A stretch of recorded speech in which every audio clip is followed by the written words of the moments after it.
Bonjour à tous, c'est Sandrine. Alors je suis ravie de vous retrouver aujourd'hui pour vous présenter un nouveau tarot que je viens de m'offrir sur Vinted. Voilà, de temps en temps, hein, je vous l'ai dit, je vais fouiner et c'est vrai qu'on trouve des jeux vraiment intéressants, des petits prix. Donc ça permet toujours que les jeux finalement, ils ont une seconde vie. Hein, ils ont une seconde chance. Donc je remercie Marilyn de m'avoir cédé ce jeu-là. Je le voulais depuis un petit moment. Ça faisait longtemps qu'il était dans ma liste. Et puis, il y a d'autres jeux qui m'ont plus attiré. Puis après, je suis tombée dessus. Alors, j'ai dit, là, il ne faut pas hésiter. Donc, c'est le Business Tarot. Hein. Il n'est pas tout nouveau. Vous l'avez déjà vu passer. Mais c'est pas grave, on va le revoir ensemble. C'est de Émilie Morel et les illustrations de Aurélie Sour. Alors, j'ai pas la boîte. Hein, je ne l'ai pas eu avec la boîte, mais bon, c'est pas grave. J'ai le livre et les cartes, vous me direz, c'est le principal. Donc, vous voyez, le livre est très, très gros. Il est vraiment très chouette, le livre. Hein. Et puis, c'est aux éditions Exergue. Voilà, alors je ne me rappelle plus du prix. Je sais que il était quand même assez cher, hein, ce jeu-là. Je ne me rappelle plus, mais... Et puis, j'ai reçu, bien sûr, le petit pochon, voyez, doré, avec les cartes à l'intérieur. Alors, je vais vous montrer. Voilà, je mets le petit pochon à côté. Donc, j'ai rangé les cartes dans l'ordre. Vous allez voir que le jeu est comme neuf, puisque, vous voyez, les dorures ne sont pas du tout abîmées. Voilà, c'est un jeu qui a dû très peu servir. Voilà, vous voyez, il est magnifique. Et voici le dos, avec un soleil et une lune. Voilà, et puis on retrouve un petit rond. Bon, ça va, il n'y a pas d'écriture, donc c'est parfait. Elles sont de belle qualité et brillantes. Voilà, un très beau jeu. Donc, on va regarder les cartes après. On va d'abord s'intéresser au petit bouquin. J'aime beaucoup. Donc, le Business Tarot, on va le regarder. On a bien sûr ici un sommaire. Hein. On va retrouver bien sûr toutes les arcanes majeures qui sont... comment dire, nommés différemment. Hein. Pour le mât ou le fou, c'est la naïve. Hein, la magicienne, bon ça c'est voilà, ça c'est normal, mais pour la 2 par exemple, la grande prêtresse ou la papesse, elle va s'appeler l'oracle. Pour l'empereur, ça sera le big boss. Le 5, le hiérophante, ce sera le coach. Le 6, les amoureux, les partenaires. Le 7, le chariot, l'engagé. La justice, l'ermite, ça bouge pas. La 10, ça sera la boucle à la place de la roue de fortune. La 11, la force, ça sera la puissance. Le pendu, mort et renaissance, ça change pas. La 14, tempérance, ce sera sérénité. Le 15, à la place du diable, ce sera le maléfique. Le 16, à la place de la maison Dieu, ce sera l'Empire. L'étoile, la lune, le soleil, ça bouge pas. Pour la carte du jugement, c'est le miracle. Et pour la carte 21, le monde, c'est l'accomplissement. Voilà, donc après les cartes, elles sont numérotées. Donc si on ne se rappelle plus à quoi correspond l'accomplissement, par exemple, on regarde le numéro 21 et on va très vite se rappeler que c'est le monde. Ensuite, on a les arcanes mineurs ici. Donc on a... ici toutes les suites, hein, donc les bâtons, deniers, les épées et les coupes. On a un petit mot de remerciement. On a une petite introduction.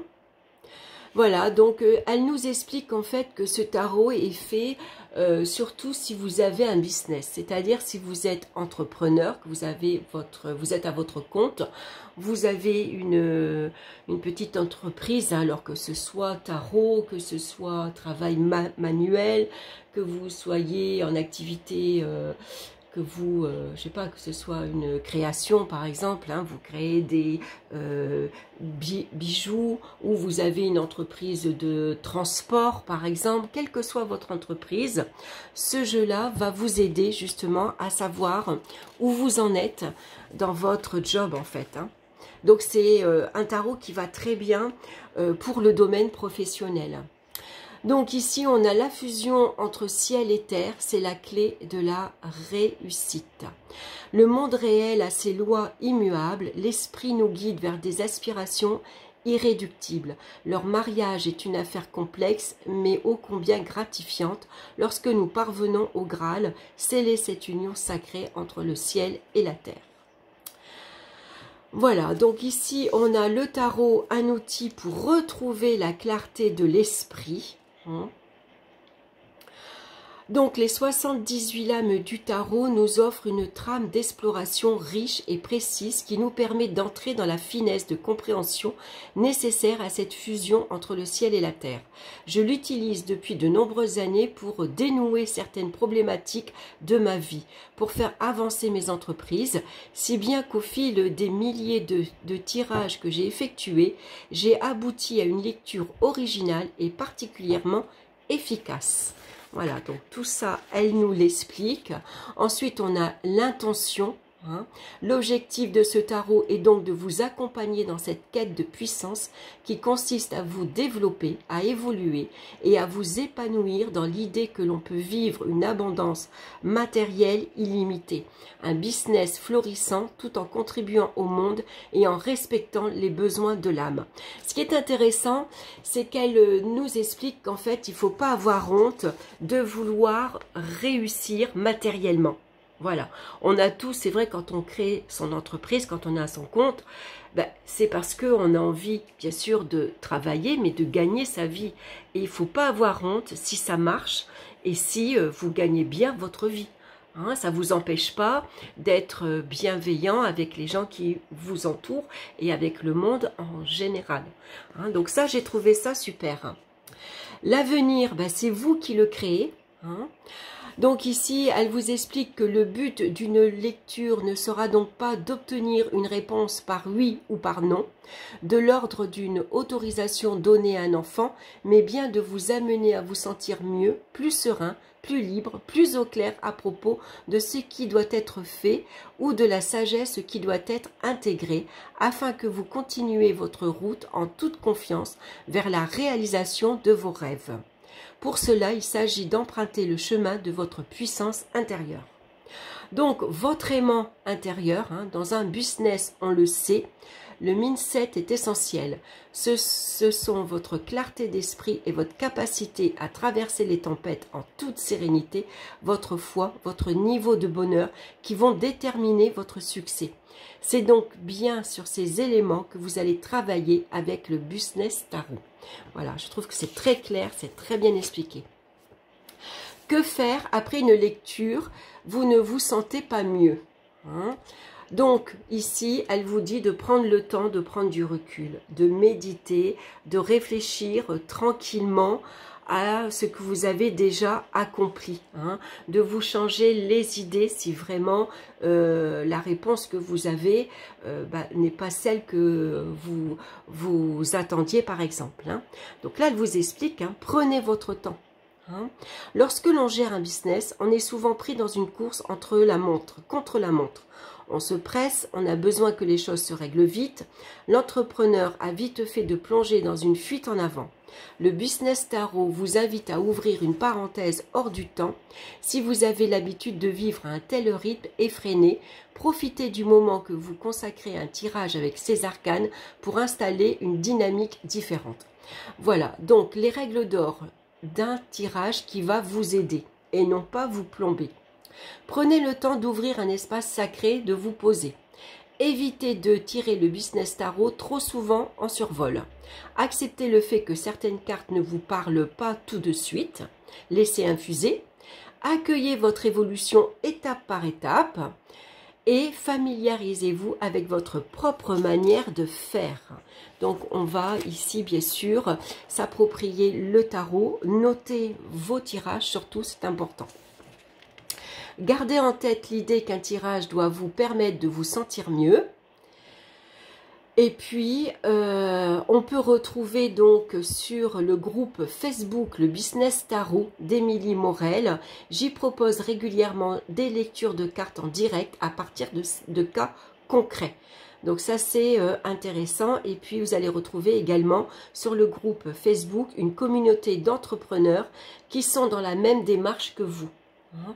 Donc, si vous voulez vous lancer dans une entreprise ou que vous avez déjà une entreprise, vous êtes entrepreneur, vous pouvez rejoindre ce groupe-là qui peut vous aider, par exemple, à développer votre activité. Parce que parfois, c'est vrai qu'on peut caler. Hein. Entrepreneur, c'est pas facile. Tous les jours, il faut être dynamique, il faut être motivé. C'est son gagne-pain. Hein. Donc là, on n'a pas le droit d'être malade, d'être fatigué. Enfin, pas le droit. On l'est hein, quand même. Mais voilà, c'est plutôt difficile. Et puis parfois on peut manquer d'inspiration. Donc c'est intéressant d'aller voir d'autres personnes, ce qu'elles proposent. Ça peut parfois vous dire, ah bah tiens c'est vrai je pourrais proposer ça, j'y ai pas pensé par exemple. Comment tirer les cartes? Alors vous n'avez jamais utilisé d'oracle ou de tarot. Vous avez l'habitude des oracles ou des tarots. Ici carte à l'endroit ou carte à l'envers, c'est comme vous voulez. Hein. Arcane majeur et arcane mineur, donc bien sûr elle vous explique que les arcanes majeurs ont le rôle de tracer de grandes lignes, de poser les fondements de votre parcours, ils correspondent aux atouts d'un tarot à jouer. Vous pourrez ressentir leur importance lorsque vous les tirerez. Les arcanes mineurs, eux, par contre, alors je reviens sur les arcanes majeurs, vous reconnaîtrez parmi eux les 3 bouts du tarot à jouer. Donc le petit, l'excuse et le 21. Donc la magicienne correspond au petit, elle est à l'origine de tout, bien sûr. La naïve correspond à l'excuse, elle représente la touche de folie indispensable tout au long du parcours de l'entrepreneur. Donc avec la magicienne, on est au début, hein, on a tous les atouts en main, on a tous les outils en sa possession pour se lancer dans son projet. La naïve correspond à l'excuse, c'est-à-dire au petit grain de folie qu'il faut avoir pour aller, j'ose, j'y vais, je me lance. Et l'accomplissement, bien sûr, c'est la carte du monde, le 21. Il est ce moment où tout ce qui était à l'état potentiel avec la magicienne arrive à pleine floraison. Voilà, j'adore. J'adore ce petit passage, je trouve qu'il est très chouette. Et puis on a les arcanes mineurs, quant à eux, vous apporteront une dimension plus pratique afin de vous faire saisir certaines subtilités. Avec eux, vous entrerez dans les détails qui changent tout.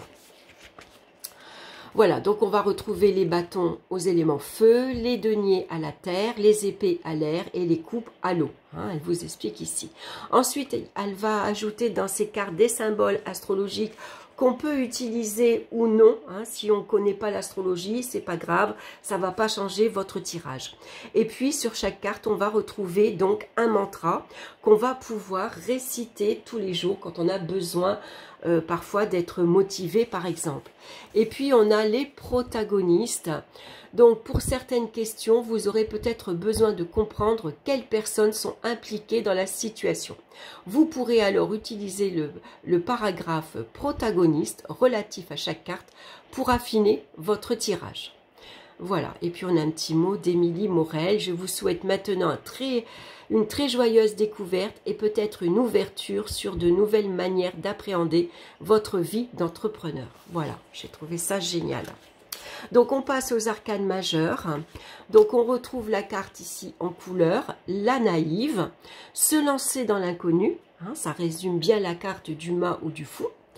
Démarrer un projet, c'est se lancer dans le vide. La naïve vous invite à accepter le côté irrationnel des aspects de votre cœur et à vous laisser guider par votre inspiration. Donc on a tout un texte ici sur la signification de la carte, hein, ce que ça représente, ce qui est très intéressant. De nombreuses questions à se poser. Quelle matrice obsolète avez-vous envie de quitter aujourd'hui? Un emploi salarié? Une situation confortable? Quel est le véritable appel de votre cœur? Sentez-vous une force irrésistible qui pousse en vous? Voilà, et ainsi de suite. Ça, c'est génial. C'est le moment de définir ce que vous voulez vraiment de tout votre cœur et de vous laisser porter par cela. Voilà, ça résume bien la carte de la naïve. Ensuite, on a le mantra. Avec joie, j'écoute et je suis l'appel de mon cœur. Parfois, on se lève le matin et on est inspiré. J'ai envie de lire, je sais pas moi, un livre sur le bouddhisme, par exemple. Vous savez pas pourquoi, mais vous êtes attiré par ça. Ben, on se laisse guider par ça. Voilà, vous ne prenez pas beaucoup de risques, hein, sinon d'aller dépenser un peu de sous pour vous acheter un livre ou aller sur Internet hein, pour voilà, savoir qu'est-ce que c'est que le bouddhisme. Et puis on a bien sûr la signification à l'envers. Et la protagoniste, c'est une personne qui vous inspire par sa naïveté et par sa fraîcheur, un enfant, un animal. Donc ça va représenter une personne dans votre entourage qui a un peu les caractéristiques de la naïve en fait. Et on a la même chose pour la magicienne. Démarrer avec toutes les cartes en main. Voilà. Donc, vous voyez, on va retrouver, bien sûr... donc, ici, ce qui est intéressant, c'est qu'elle va nous détailler, hein, puisque la magicienne, dans la carte du tarot de Marseille, le magicien, il a une table avec des outils face à lui, posé sur sa table. Hein. Donc, il a un bâton, il a un denier, il a un petit couteau et il a une coupe. Voilà, donc elle vous fait référence par rapport à ça. Ce qui est intéressant, on va retrouver le mantra, bien sûr, hein, la carte à l'envers et le protagoniste. Et on a ça pour toutes les arcanes majeures. Ensuite, on va passer aux arcanes mineures. Voilà, donc on commence avec ici les arcanes mineures et on va commencer avec les bâtons. Voilà, donc on a ici la carte en couleur, l'as de bâton, à l'origine de l'acte juste, et on a la signification de la carte, qu'est-ce que représente, qu'est-ce que veut dire l'as de bâton. Voilà, et on a ça. Ensuite, on a le mantra, la signification à l'envers et toujours le protagoniste. Et on a ça pour tous les arcanes mineurs. Il n'y a pas d'exemple de tirage, voilà, dans ce cahier-ci, hein, dans ce petit livre. À la fin, vous avez un mot à propos de l'auteur, un mot à propos de l'artiste avec les adresses où vous pouvez ici la retrouver, hein, donc sur Instagram, sur Facebook. Et puis, on a ici les arcanes, les crédits iconographiques à la fin, des arcanes majeurs et mineurs. Et voilà, donc, elle ne vous propose pas de tirage, en fait.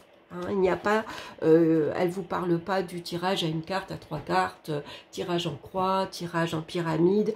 C'est à vous à aller créer ou vous créez vos propres tirages.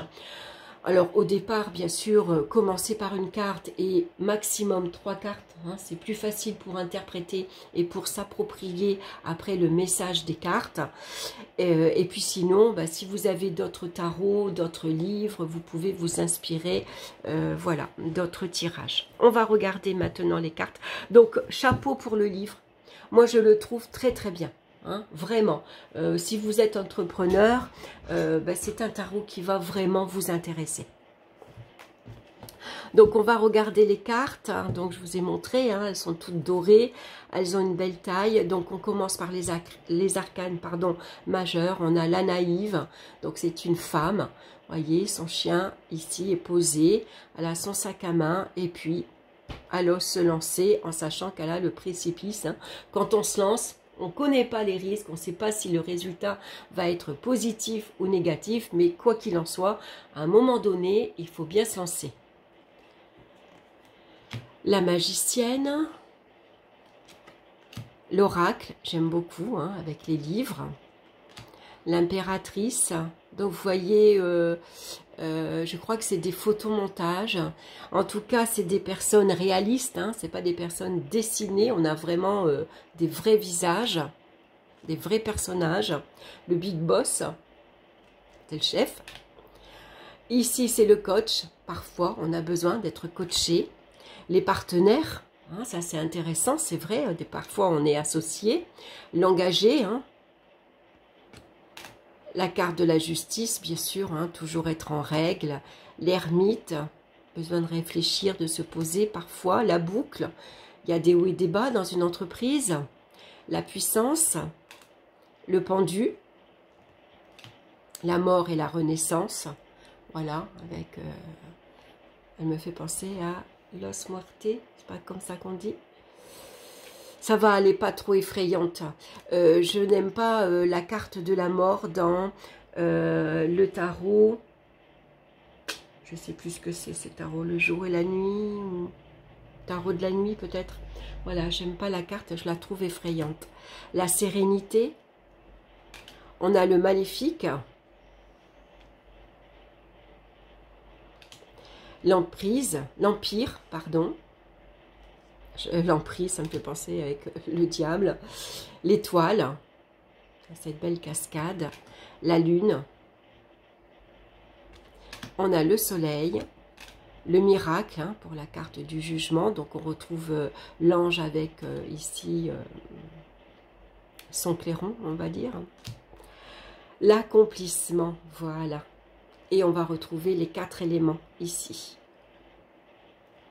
Ensuite, on passe au mineur avec l'as de coupe, magnifique, le 2 de coupe.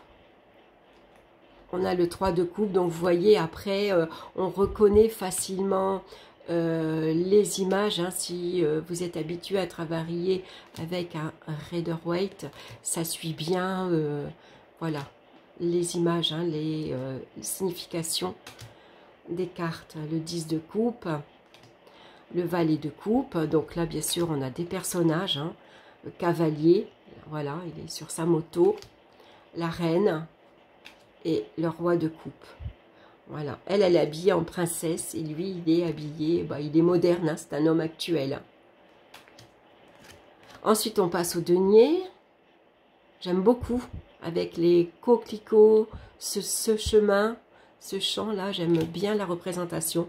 Le 2 de denier, le 3, donc vous voyez c'est un peu plus moderne, on retrouve des jeunes assis avec leur portable. Ici le 4 de denier, j'aime bien parce que du coup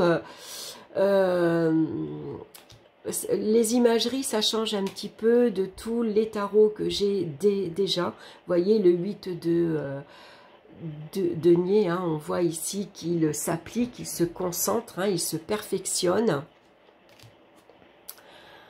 Voilà, j'avais pas de tarot avec des vrais personnages et puis beaucoup plus moderne, on va dire, hein, dans sa imagerie. Voilà, le roi de denier. Ensuite, on passe aux épées. J'aime beaucoup les épées. Je crois que c'est les épées, c'est les mineurs que je préfère le plus dans tous les jeux de tarot. C'est les épées que j'aime. Peut-être parce que je suis beaucoup dans le mental. Et du coup, c'est vraiment les épées qui m'attirent le plus. Donc le 8 d'épée, hein, vous voyez, hein, avec ses croyances limitantes, hein, le bandeau sur les yeux. Le 9 d'épée, hein, quand on est vraiment ici affligé, angoissé. Le 10 d'épée, hein, quand on est ici abattu. Voilà, et on a ici le valet d'épée. Le cavalier d'épée.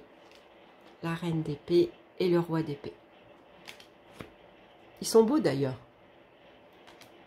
On a l'as de bâton, le 2 de bâton, hein, le 3 de bâton. Donc vous voyez, ça suit bien le Rider-Waite, hein, vraiment dans ces imageries.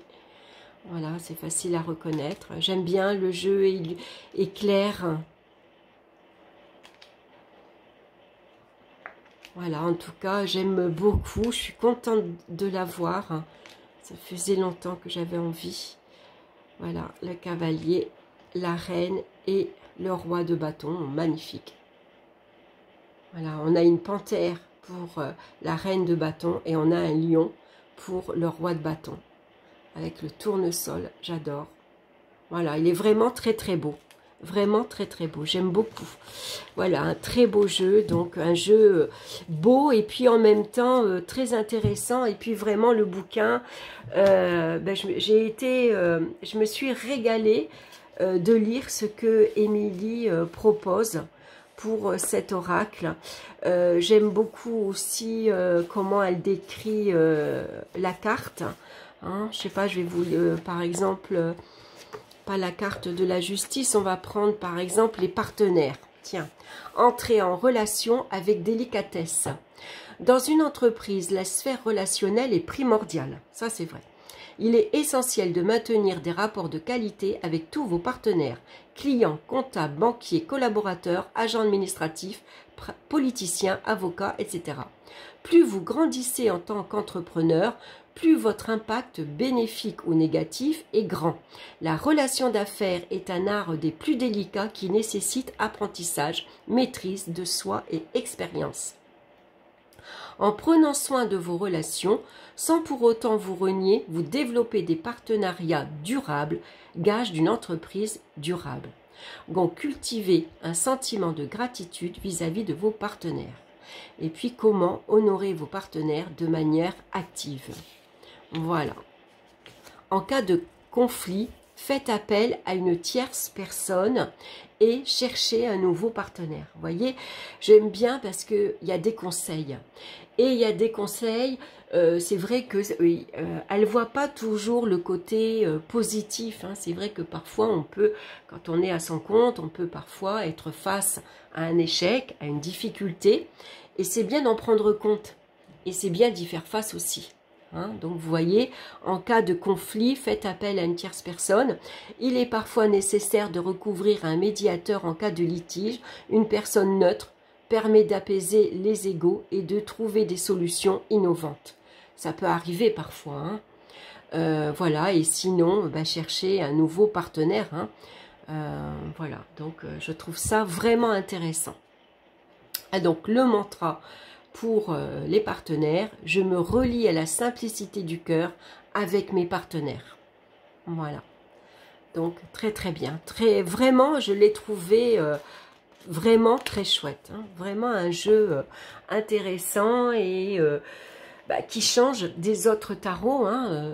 Voilà, hein, parce qu'un tarot, ça reste un tarot. À part que le thème peut être différent. Celui-ci, il est vraiment associé au business. Et je trouvais que c'était intéressant. Hein. Donc, par exemple, vous pouvez l'utiliser aussi pour votre vie professionnelle, mais votre vie financière également. Voilà, donc vraiment très bien, chapeau. Voilà, écoutez, j'espère que cette vidéo vous aura plu. Bien sûr, vous avez sans doute déjà vu X fois des vidéos sur ce tarot. Malgré tout, laissez-moi quand même vos commentaires. Dites-moi si ça vous plaît, si ça vous parle, ou au contraire, ça ne vous parle pas, ce qui peut arriver aussi. Hein, en tout cas, j'ai passé un très bon moment en votre compagnie. Merci pour votre écoute. N'hésitez pas, bien sûr, à liker, à partager et à vous abonner. Je vous embrasse et je vous dis à très bientôt. Bye bye!